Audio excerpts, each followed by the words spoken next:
Morning everyone, welcome back to my YouTube channel.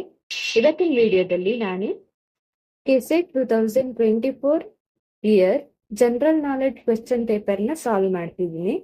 GK paper both Kannada and English version ನಲ್ಲಿ ಇರುತ್ತೆ. ಇದರಲ್ಲಿ total 50 questions ಇರುತ್ತೆ and each question will carry 2 marks. ನೋಡಿ, ಇಲ್ಲಿ question ನ both Kannada and English version ನಲ್ಲಿ ಕೊಟ್ಟಿದ್ದಾರೆ. ನಿಮ್ಗೆ ಯಾವ್ದು ಕನ್ವೀನಿಯಂಟ್ ಆಗುತ್ತೋ ಅದನ್ನ ನೀವು ಯೂಸ್ ಮಾಡ್ಕೊಳ್ಬಹುದು. The first question is expand QR code. ಕನ್ನಡದಲ್ಲಿ QR ಕೋಡ್ ಅನ್ನು ವಿಸ್ತರಿಸಿ ಅಂತ ಕೊಟ್ಟಿದ್ದಾರೆ. 4 ಆಪ್ಷನ್ಸ್ ಕೊಟ್ಟಿದ್ದಾರೆ. So the right answer is option 2, quick response code. Then moving on to the next question. Total number of students in a school is 3600 and the percentage of students enrolled in different hobbies classes in the school is as follows. ಒಂದು ಸ್ಕೂಲ್ನಲ್ಲಿ 3600 ಸ್ಟೂಡೆಂಟ್ಸ್ಗಳಿದ್ದಾರೆ. Next percentage of students enrolled in different hobbies ಕೊಟ್ಟಿದ್ದಾರೆ. ಇಲ್ಲಿ ನೀವು diagram ಅನ್ನು ನೋಡಬಹುದು. Various information ಕೊಟ್ಟಿದ್ದಾರೆ, various hobbies ಕೊಟ್ಟಿದ್ದಾರೆ. Next students enrolled in different hobbies percentage ಕೊಟ್ಟಿದ್ದಾರೆ. For example singing classes, dancing classes, painting classes, stitching classes, drama classes, cooking classes. Next ಪರ್ಸೆಂಟೇಜಸ್ನ ಕೊಟ್ಟಿದ್ದಾರೆ. Then what is the total number of students enrolled in stitching and drama classes together. ಈಗ ನಾವು ಈ ಕ್ವೆಶ್ಚನ್ನ solve ಮಾಡಬೇಕಾಗತ್ತೆ. ನೋಡಿ, ಇಲ್ಲಿ ಸ್ಟಿಚಿಂಗ್ನಲ್ಲಿ total 11% ಇದ್ದಾರೆ. ನೋಡಿ, ಇಲ್ಲಿ ಸ್ಟಿಚಿಂಗ್ ಕ್ಲಾಸಸ್ ಅಲ್ಲಿ ಟೋಟಲ್ 11% ಸ್ಟೂಡೆಂಟ್ಸ್ ಎನ್ರೋಲ್ ಆಗಿದ್ದಾರೆ. ನೆಕ್ಸ್ಟ್ ಡ್ರಾಮಾ ಕ್ಲಾಸಸ್ ಅಲ್ಲಿ ಟೋಟಲ್ 13% ಸ್ಟೂಡೆಂಟ್ಸ್ ಎನ್ರೋಲ್ ಆಗಿದ್ದಾರೆ. ಸೊ ಈಗ what is the total number of students enrolled in stitching and drama classes ಟುಗೆದರ್ನ ನಾವು ಫೈಂಡ್ ಔಟ್ ಮಾಡಬೇಕು. First drama classes and stitching ಕ್ಲಾಸಸ್ನ total ಮಾಡ್ಕೊಬೇಕಾಗತ್ತೆ, percentage of ಸ್ಟೂಡೆಂಟ್ಸ್ನ. ಸ್ಟಿಚಿಂಗ್ ಕ್ಲಾಸಸ್ಸಲ್ಲಿ 11% ಇದ್ದಾರೆ. ಸೊ 11 ಇಲ್ಲಿ ಬರ್ಕೊಂಡಿದ್ದೀನಿ. ಪ್ಲಸ್ ಡ್ರಾಮಾ ಕ್ಲಾಸಸ್ಸಲ್ಲಿ 13% ಇದ್ದಾರೆ. ಸೊ 13 ಬರ್ಕೊಂಡಿದ್ದೀನಿ. ಟೋಟಲ್ ಮಾಡಿದಾಗ 24% ಸ್ಟೂಡೆಂಟ್ಸ್ ಎನ್ರೋಲ್ ಆಗಿದ್ದಾರೆ.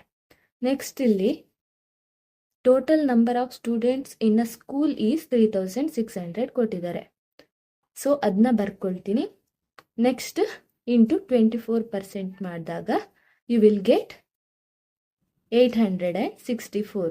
So this is the right answer. Option 3 is the right answer for this question. Here 24% is nothing but 24/100. I hope ನಿಮಗೆ ಈ ಪ್ರಾಬ್ಲಮ್ ಅರ್ಥ ಆಗಿದೆ ಅಂತ ಅಂದ್ಕೊಳ್ತೀನಿ. ನಿಮ್ಗೆ ಏನಾದರೂ ಡೌಟ್ ಇದ್ದರೆ ಕಮೆಂಟ್ ಸೆಕ್ಷನ್ನಲ್ಲಿ ತಿಳಿಸಿ. Then the next question is, in tossing an unbalanced coin. Then the next question, in tossing an unbalanced coin, the probability of getting a head is 2 times the probability of getting a tail. Then which of the following is true? 4 options ಕೊಟ್ಟಿದ್ದಾರೆ.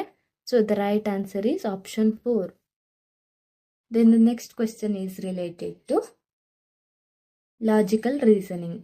When diagram ಕೊಟ್ಟಿದ್ದಾರೆ. Next set A is clerk ಆಗಿರುತ್ತೆ, set B is graduates and set C is government employ. Here set A is clerk, set B is graduates and set C is government employees. First ಇಲ್ಲಿ ನಾವು ನೋಡ್ಬೋದು, set A clerks ಕೊಟ್ಟಿದ್ದಾರೆ, next set B graduates ಕೊಟ್ಟಿದ್ದಾರೆ, then set C government ಎಂಪ್ಲಾಯೀಸ್ನ ಕೊಟ್ಟಿದ್ದಾರೆ. Next question, some graduates are government employees but not clerks, which is that group? Option ಕೊಟ್ಟಿದ್ದಾರೆ. Option 1 H ಕೊಟ್ಟಿದ್ದಾರೆ, option 2 F ಕೊಟ್ಟಿದ್ದಾರೆ, ಆಪ್ಷನ್ 3 ಜಿ ಕೊಟ್ಟಿದ್ದಾರೆ, option 4 E ಕೊಟ್ಟಿದ್ದಾರೆ. ಇದರಲ್ಲಿ ನಾವು ನೋಡ್ಬೋದು, some graduates are government employees but not clerks ಅಂದರೆ F is the right answer ಆಗಿರುತ್ತೆ. ಬಿಕಾಸ್ ಎಫ್ ಅನ್ನೋದು ಗ್ರಾಜ್ಯುಯೇಟ್ಸ್ಗೆ ಸಂಬಂಧಪಟ್ಟಿರುತ್ತೆ, ನೆಕ್ಸ್ಟ್ ಗವರ್ನಮೆಂಟ್ ಎಂಪ್ಲಾಯ್ ಕೂಡ ಆಗಿರುತ್ತೆ. But but it does not come under clerks. So the right answer is option 2 F. Then the fifth question is related to blood relationship. The question is as follows: if A and B are brothers, C is the sister of A, D is the sister of E, and E is daughter of B, then who is the uncle of D? At first ಇಲ್ಲಿ ಕೊಟ್ಟಿರುವಂತಹ information ಅನ್ನ correct ಆಗಿ ಬರ್ಕೊಳ್ಬೇಕಾಗತ್ತೆ. ಇಲ್ಲಿ A and B are brothers ಅಂತ ಕೊಟ್ಟಿದ್ದಾರೆ, so ಇಲ್ಲಿ ಬರ್ಕೊಳ್ತಿದ್ದೀನಿ A and B brothers. Next 3600 ಸ್ಟೂಡೆಂಟ್ಸ್ಗಳಿದ್ದಾರೆ. Next percentage of students enrolled in different hobbies ಕೊಟ್ಟಿದ್ದಾರೆ. ಇಲ್ಲಿ ನೀವು ಡಯಾಗ್ರಾಮ್ ಅನ್ನು ನೋಡಬಹುದು. ವೇರಿಯಸ್ ಇನ್ಫಾರ್ಮೇಶನ್ ಕೊಟ್ಟಿದ್ದಾರೆ, ವೇರಿಯಸ್ ಹಾಬೀಸ್ ಕೊಟ್ಟಿದ್ದಾರೆ. Next students enrolled in different hobbies percentage ಕೊಟ್ಟಿದ್ದಾರೆ. For example singing classes, dancing classes, painting classes, stitching classes, drama classes, cooking classes. Next ಪರ್ಸೆಂಟೇಜಸ್ನ ಕೊಟ್ಟಿದ್ದಾರೆ. Then what is the total number of students enrolled in stitching and drama classes together. ಈಗ ನಾವು ಈ ಕ್ವೆಶ್ಚನ್ನ solve ಮಾಡಬೇಕಾಗತ್ತೆ. ನೋಡಿ, ಇಲ್ಲಿ ಸ್ಟಿಚಿಂಗ್ನಲ್ಲಿ total 11% ಇದ್ದಾರೆ. ನೋಡಿ, ಇಲ್ಲಿ ಸ್ಟಿಚಿಂಗ್ ಕ್ಲಾಸಸ್ಸಲ್ಲಿ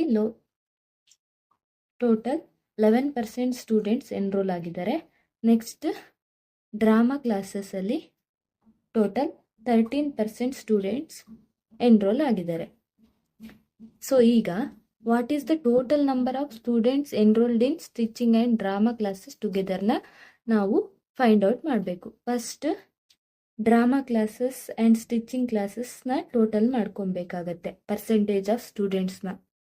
ಸ್ಟಿಚಿಂಗ್ ಕ್ಲಾಸಸ್ಸಲ್ಲಿ 11% ಇದ್ದಾರೆ, ಸೊ 11 ಇಲ್ಲಿ ಬರ್ಕೊಂಡಿದ್ದೀನಿ. ಪ್ಲಸ್ ಡ್ರಾಮಾ ಕ್ಲಾಸಸ್ಸಲ್ಲಿ 13% ಇದ್ದಾರೆ, ಸೊ 13 ಬರ್ಕೊಂಡಿದ್ದೀನಿ. ಟೋಟಲ್ ಮಾಡಿದಾಗ 24% ಸ್ಟೂಡೆಂಟ್ಸ್ ಎನ್ರೋಲ್ ಆಗಿದ್ದಾರೆ.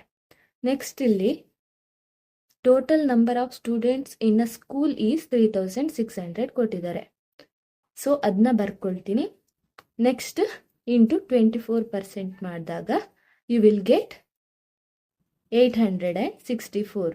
So this is the right answer. Option 3 is the right answer for this question. Here 24% is nothing but 24/100. I hope ನಿಮಗೆ ಈ ಪ್ರಾಬ್ಲಮ್ ಅರ್ಥ ಆಗಿದೆ ಅಂತ ಅಂದ್ಕೊಳ್ತೀನಿ. ನಿಮ್ಗೆ ಏನಾದರೂ ಡೌಟ್ ಇದ್ದರೆ ಕಮೆಂಟ್ ಸೆಕ್ಷನ್ನಲ್ಲಿ ತಿಳಿಸಿ. Then the next question is, in an unbalanced coin, the probability of getting a head is 2 times the probability of getting a tail. Then which of the following is true? 4 options ಕೊಟ್ಟಿದ್ದಾರೆ. So the right answer is option 4. Then the next question is related to logical reasoning. Venn diagram ಕೊಟ್ಟಿದ್ದಾರೆ. Next set A is clerk ಆಗಿರುತ್ತೆ, set B is graduates and set C is government employee. Here set A is clerk, set B is graduates and set C is government employees. First ಇಲ್ಲಿ ನಾವು ನೋಡ್ಬೋದು, set A clerks ಕೊಟ್ಟಿದ್ದಾರೆ, next set B graduates ಕೊಟ್ಟಿದ್ದಾರೆ, then set C government ಎಂಪ್ಲಾಯೀಸ್ನ ಕೊಟ್ಟಿದ್ದಾರೆ. Next question, some graduates are government employees but not clerks. Which is that group? Option ಕೊಟ್ಟಿದ್ದಾರೆ.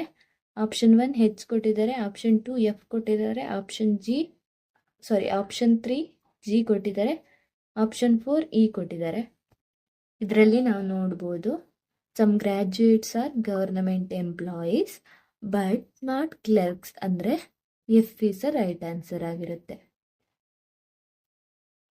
Because F ಅನ್ನೋದು ಗ್ರ್ಯಾಜುಯೇಟ್ಸ್ಗೆ ಸಂಬಂಧಪಟ್ಟಿರುತ್ತೆ, ನೆಕ್ಸ್ಟ್ ಗವರ್ನಮೆಂಟ್ ಎಂಪ್ಲಾಯಿ ಕೂಡ ಆಗಿರುತ್ತೆ. But it does not come under clerks. So the right answer is option 2 F.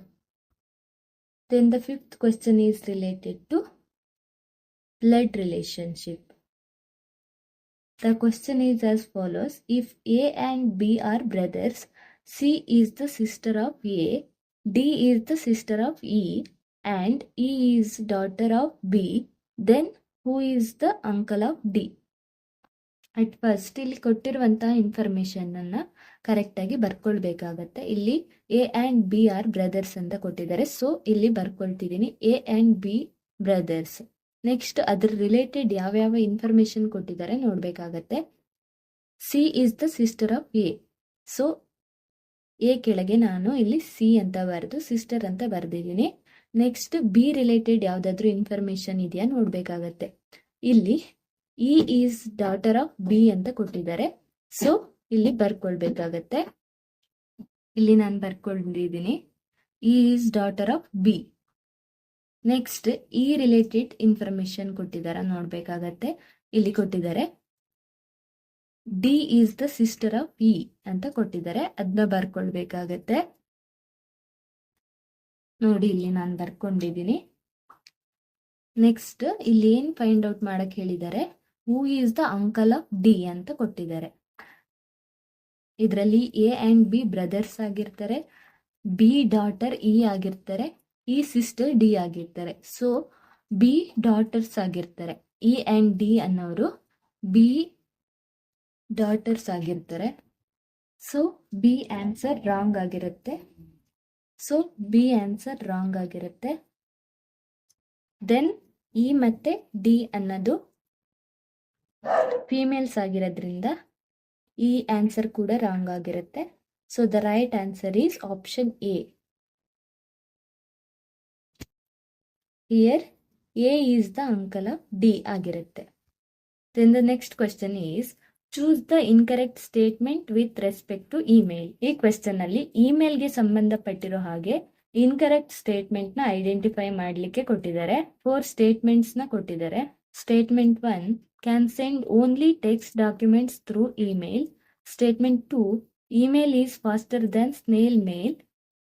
Statement 3 email is a method of exchanging digital message over a network. Statement 4 users communicating through email need not to be available at the same time. ಇಲ್ಲಿ ಏನು ಕೊಟ್ಟಿದ್ದಾರೆ, incorrect statement ನ identify ಮಾಡಲಿಕ್ಕೆ ಕೊಟ್ಟಿದ್ದಾರೆ. Incorrect ಅನ್ನೋದು ಯಾವಾಗಲೂ negative ನ indicate ಮಾಡುತ್ತೆ. ಸೊ ಇಷ್ಟು ಕೊಟ್ಟಿರುವಂಥ ಸ್ಟೇಟ್ಮೆಂಟ್ ಅಲ್ಲಿ ಯಾವುದು ನೆಗೆಟಿವ್ನ ಇಂಡಿಕೇಟ್ ಮಾಡುತ್ತೆ ಅಂತ ಫಸ್ಟ್ ನಾವು ನೋಡ್ಕೊಳ್ಬೇಕಾಗತ್ತೆ. ಆಲ್ಮೋಸ್ಟ್ ಆಲ್ ಕ್ವೆಶ್ಚನ್ ಅಲ್ಲಿ ಓನ್ಲಿ ಅಂತ ಕೊಟ್ಟಿದ್ರೆ ಅದು ಯಾವಾಗಲೂ ನೆಗೆಟಿವ್ ಅನ್ನೋದನ್ನ ಇಂಡಿಕೇಟ್ ಮಾಡುತ್ತೆ. ಈಗ ಈ ಸ್ಟೇಟ್ಮೆಂಟ್ ನ ನೋಡೋಣ. Email can send only text document through email ಅಂದ್ರೆ ಇಮೇಲ್ ಮೂಲಕ ಕೇವಲ ಟೆಕ್ಸ್ಟ್ಗಳನ್ನ ಮಾತ್ರ ಕಳಿಸಬಹುದು ಅಂತಿದೆ. ಸೊ ಇದು ರಾಂಗ್ ಸ್ಟೇಟ್ಮೆಂಟ್ ಅಲ್ವಾ? ಸೊ ಇದು ರೈಟ್ ಆನ್ಸರ್ ಆಗಿರುತ್ತೆ. ಬಿಕಾಸ್ ಇಲ್ಲಿ ಇನ್ಕರೆಕ್ಟ್ ಸ್ಟೇಟ್ಮೆಂಟ್ ನ ಐಡೆಂಟಿಫೈ ಮಾಡಕ್ ಕೊಟ್ಟಿದ್ದಾರೆ. So the right answer is option 1 ಆಗಿರುತ್ತೆ. ಇದರಲ್ಲಿ email is faster then snail mail is the right one. Email is a method of exchanging digital message over a network is the right answer. Users communicating through email need not to be available at the same time. It is also right. Because ನಾವು ಇಮೇಲ್ನ receive ಮಾಡಿದಾಗ ನಾವು ಯಾವಾಗ ಬೇಕಾದರೂ ಅದಕ್ಕೆ ರಿಪ್ಲೈನ ಕೊಡ್ಬೋದಾಗಿದೆ. So it is also right. Then match the following ಕೊಟ್ಟಿದ್ದಾರೆ. ಲಿಸ್ಟ್ ಎ ಕೊಟ್ಟಿದ್ದಾರೆ, ನೆಕ್ಸ್ಟ್ ಲಿಸ್ಟ್ ಬಿ ಕೊಟ್ಟಿದ್ದಾರೆ. ಲಿಸ್ಟ್ ಎ ಅಲ್ಲಿ ವೆಬ್ ಪೇಜಸ್ ಕೊಟ್ಟಿದ್ದಾರೆ, ವಾಯ್ಸ್ ಕಾಲ್ ಕೊಟ್ಟಿದ್ದಾರೆ, ವಿಡಿಯೋ ಕಾನ್ಫರೆನ್ಸ್ ಕೊಟ್ಟಿದ್ದಾರೆ, ಮೆಸೇಜಿಂಗ್ ಕೊಟ್ಟಿದ್ದಾರೆ. ಇಲ್ಲಿ VoIP, MMS, HTTP, UDP ಅನ್ನ ಕೊಟ್ಟಿದ್ದಾರೆ. Web pages